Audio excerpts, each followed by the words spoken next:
What is that enzyme that it inhibits? What were the post-war goals of the Soviet Union? What is the difference between a proprietary colony and a royal colony?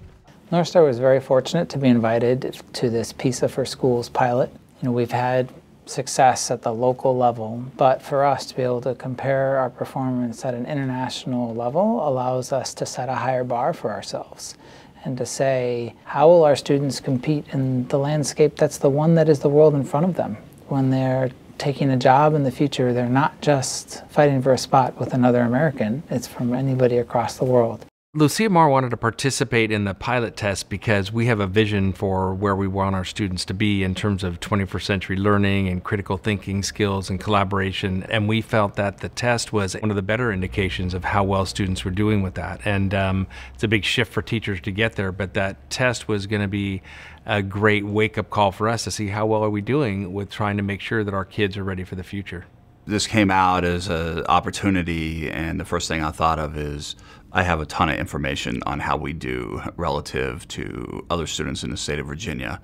I have a good amount of information on how we do compared to the rest of the United States.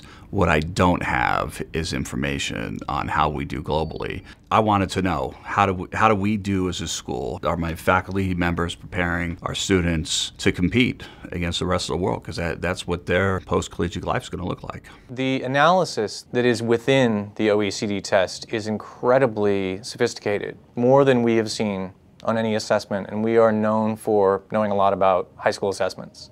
It breaks down the data in so many different parameters that it provides many different avenues into addressing the deficiencies that are evident in the data. So I think it's a very rich report. It's a lot. You have to take it in small pieces to really benefit from it, but the links are very powerful. The comparison also with private schools has been powerful for us to look at, I think especially as charters are evolving and things like that. It's a very rich report. It really is a year-long study, and it's powerful professional development. It was so in-depth, so interesting. I was actually compelled to read it rather than forced. I mean, I felt like I wanted to read it. It was fascinating. That, to me, I thought was incredibly valuable. It told me things like whether or not my students were deep readers or broad readers. Fascinating information about my students that I'm going to use as I go forward. I would say to any principal, no matter what level your students are performing at, whether they're at the highest end or the lowest end, this is an opportunity to give you a tremendous amount of information to move forward with as far as the curriculum, to move forward with your students' skill base, to move forward on your staff training.